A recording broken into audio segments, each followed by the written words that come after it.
എല്ലാവർക്കും നമസ്കാരം. വളരെയധികം വേദനാജനകമായിട്ടുള്ള ഒരു വിഷയത്തെക്കുറിച്ച് നിങ്ങളുടെ മുന്നിലേക്ക് എത്തിക്കാൻ വേണ്ടിയിട്ടാണ് ഞാൻ ഈ വീഡിയോ സന്ദേശം അയക്കുന്നത്. നമുക്കെല്ലാവർക്കും അറിയാം, ഇന്ന് പത്രമാധ്യമങ്ങളിലും ദൃശ്യമാധ്യമങ്ങളിലും ഒക്കെ നിറഞ്ഞു നിൽക്കുന്നൊരു വാർത്ത തന്നെയാണ് ബംഗ്ലാദേശിൽ ഹിന്ദു കൂട്ടക്കൊല നടന്നുകൊണ്ടിരിക്കുന്നു എന്നതാണ്. ഒരുപക്ഷെ ഇത് കേൾക്കുന്ന സമയത്ത് നമുക്ക് തോന്നാം, കൂട്ടക്കൊല എന്ന് പറയുമ്പോൾ അവിടെ നിന്ന് കൊലപാതകത്തിൻ്റെ വാർത്തകളൊന്നും വരുന്നില്ലല്ലോ എന്നുള്ളത്. സത്യസന്ധമായിട്ട് പറയുന്ന സമയത്ത് അവിടെ ഒരു ഹിന്ദു വംശഹത്യയാണ് ബംഗ്ലാദേശിൽ നടന്നുകൊണ്ടിരിക്കുന്നത്. എത്രയെത്ര ഭയാനകമായ വാർത്തകളാണ് ബംഗ്ലാദേശിൽ നിന്ന് വന്നുകൊണ്ടിരിക്കുന്നത്.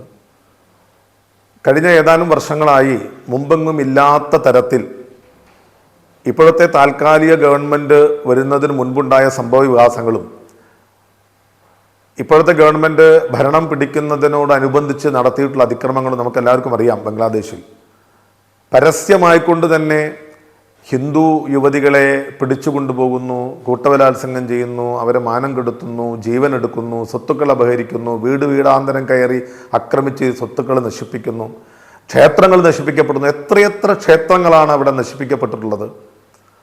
ഇപ്പോൾ നോക്കൂ നിങ്ങൾ, നമുക്ക് എല്ലാവർക്കും അറിയാം, ഇസ്കോൺ എന്ന് പറഞ്ഞ സംഘടനയെ, ഭഗവാൻ ശ്രീകൃഷ്ണൻ്റെ നാമധേയത്തിൽ പ്രവർത്തിക്കുന്ന ശ്രീകൃഷ്ണൻ്റെ സ്നേഹം അത് ലോകം മുഴുവൻ എല്ലാവർക്കും അനുഭവിക്കാൻ സാധിക്കട്ടെ എന്ന നിലക്ക് ശ്രീകൃഷ്ണൻ്റെ ജീവിതത്തെക്കുറിച്ചും ഭഗവാൻ ശ്രീകൃഷ്ണൻ നൽകിയിട്ടുള്ള സന്ദേശത്തെക്കുറിച്ചുമൊക്കെ ലോകം മുഴുവൻ പ്രചരിപ്പിക്കാൻ വേണ്ടി പ്രവർത്തിക്കുന്ന ഇസ്കോൺ എന്ന് പറയുന്ന സംഘടന.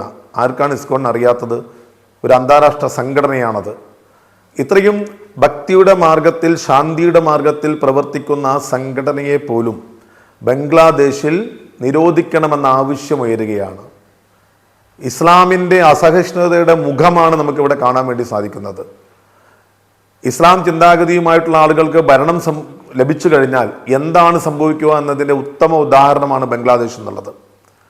ലോകം മുഴുവൻ വ്യാപിച്ചു കിടക്കുന്ന ഈ ഒരു പ്രസ്ഥാനത്തിൻ്റെ ഒരു സ്വാമിജിയെ അറസ്റ്റ് ചെയ്യുകയും തുടർന്ന് ഇപ്പോഴും നിരവധിയായിട്ടുള്ള അറസ്റ്റുകൾ ബംഗ്ലാദേശിൽ നടന്നുകൊണ്ടിരിക്കുന്നു. ഏറ്റവും അവസാനമായിട്ട് ഇന്നലെ കിട്ടിയിട്ടുള്ള ഒരു വാർത്ത എന്നുള്ളത്, ഹൈക്കോടതിയിൽ ബംഗ്ലാദേശിൻ്റെ സുപ്രീം കോടതിയിൽ സർക്കാർ വെച്ചിട്ടുള്ളൊരു വാദം, ഇസ്കോൺ എന്നത് ഒരു മതമൗലിക സംഘടനയാണ്, അതുകൊണ്ട് അത് നിരോധിക്കപ്പെടേണ്ടതാണ് എന്നുള്ളതാണ്.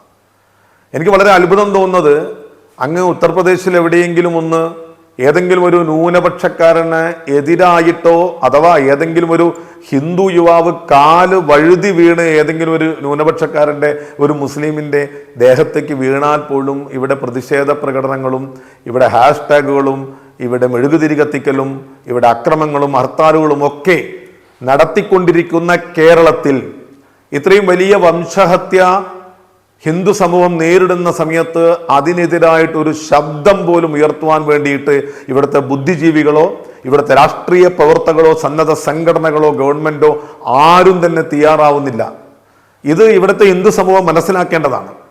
ലോകത്തിൽ എവിടെ മുസ്ലിമിനെതിരായിട്ടോ ഒരു ക്രിസ്ത്യൻ വിഭാഗത്തിനെതിരായിട്ടോ ആര് തന്നെ അക്രമം നടത്തിയാലും ശരി, അതിനെതിരെ പ്രതികരിക്കുവാൻ കേരളത്തിലുള്ള എഴുത്തുകാരും ചിന്തകന്മാരും രാഷ്ട്രീയക്കാരും സിനിമാ പ്രവർത്തകന്മാരും പൊതുപ്രവർത്തകന്മാരും എല്ലാവരും മത്സരിക്കുമ്പോൾ ഹിന്ദുവിന് ഇത്രയും ദയനീയമായിട്ടുള്ള അവസ്ഥ ബംഗ്ലാദേശിൽ ഉണ്ടായിട്ട് ഒരാളിൽ നിന്ന് പോലും നമുക്ക് അനുകൂലമായിട്ടുള്ള, ഹിന്ദുവിന് അനുകൂലമായിട്ടുള്ള ഒരു പ്രതികരണം പോലും ഉണ്ടാവുന്നില്ല എന്ന വസ്തുത നാം മനസ്സിലാക്കണം.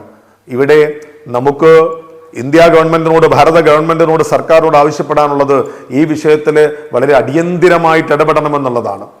ബംഗ്ലാദേശിലെ പ്രശ്നത്തിൽ ഹിന്ദുവിനെ സംരക്ഷിക്കുവാൻ വേണ്ടി, ബംഗ്ലാദേശിലെ ന്യൂനപക്ഷമായിട്ടുള്ള ഹിന്ദുവിൻ്റെ അവകാശങ്ങളെ സംരക്ഷിക്കുവാൻ വേണ്ടിയിട്ട് ബജ്രംഗദളിന് ആവശ്യപ്പെടാനുള്ളത്, ഭാരത സർക്കാർ ഇതിൽ അടിയന്തരമായിട്ട് ഇടപെടണം, വേണമെങ്കിൽ ഒരു സൈനിക നടപടിക്ക് പോലും മുതിരണമെന്നുള്ളതാണ്. അല്ല എങ്കിൽ ബംഗ്ലാദേശിലെ ഹിന്ദു മുഴുവനായിട്ട് തുടച്ചു നീക്കപ്പെടുമെന്ന കാര്യത്തിൽ യാതൊരു സംശയവുമില്ല. അതുകൊണ്ട് ഞങ്ങൾക്ക് ആവശ്യപ്പെടാനുള്ളതാണ്. കേരളത്തിലെ സാമൂഹ്യ പ്രവർത്തകന്മാരോട്, കേരളത്തിലെ മതേതരവാദികളോട് ചോദിക്കാറുണ്ട്, എന്താ നിങ്ങളുടെ വായിൽ ഇപ്പോൾ നാവില്ലേ? എന്തുകൊണ്ടാണ് നിങ്ങൾ പ്രതികരിക്കാത്തത്? എന്തുകൊണ്ടാണ് നിങ്ങൾ മെഴുകുതിരി കത്തിക്കാത്തത്? എന്തുകൊണ്ടാണ് ഹിന്ദുവിന്റെ അവകാശങ്ങളെക്കുറിച്ച്, ന്യൂനപക്ഷങ്ങളുടെ അവകാശങ്ങളെക്കുറിച്ച് വാതോരാതെ മണിക്കൂറുകളോളം ചാനൽ ചർച്ചയിൽ നിന്ന് പ്രസംഗിക്കുന്ന ഇവിടുത്തെ രാഷ്ട്രീയക്കാരുണ്ടല്ലോ, പൊതുപ്രവർത്തകന്മാരായിട്ടുള്ള നിരവധി ആളുകളുണ്ടല്ലോ, ചാനൽ മുതലാളിമാരുണ്ടല്ലോ, ഇവിടുത്തെ പത്രമാധ്യമങ്ങൾ, പത്രപ്രവർത്തകന്മാരുടെ സുഹൃത്തുക്കളെ, എനിക്ക് ചോദിക്കാനുള്ളത്, എന്താ നിങ്ങളുടെ വായെല്ലാം ഇങ്ങനെ ഒട്ടിച്ചു വെച്ചിരിക്കുന്നത്? എന്തുകൊണ്ടാണ് നിങ്ങൾ ഇതിനു വേണ്ടിയിട്ട് സംസാരിക്കാത്തത്? എന്തുകൊണ്ട് നിങ്ങളൊരു ചർച്ച വെക്കാത്തത്? എന്തുകൊണ്ട് ഇതിനു വേണ്ടിയിട്ടുള്ള പ്രവർത്തനങ്ങൾ നടത്താത്തത്? ഇത് കേരളത്തിലെ ഹിന്ദുക്കൾ മനസ്സിലാക്കണം, ഭാരതത്തിലെ ഹിന്ദുക്കൾ മനസ്സിലാക്കണം.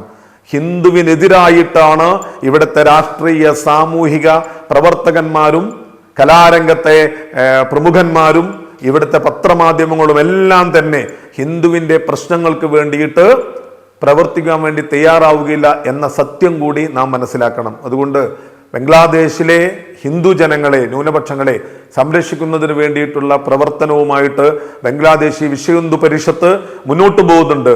അതിന് എല്ലാ തരത്തിലുള്ള പിന്തുണയും ശക്തിയും നമുക്ക് ഇവിടെ നിന്ന് നൽകുവാൻ വേണ്ടി സാധിക്കണം. അതിനുവേണ്ടി ബജ്രംഗ് ദളിനോടൊപ്പം എല്ലാവരും അണിചേരണം എന്ന് ഞാൻ ഈ ഒരു അവസരത്തിൽ നിങ്ങളോട് ആവശ്യപ്പെടുകയാണ്.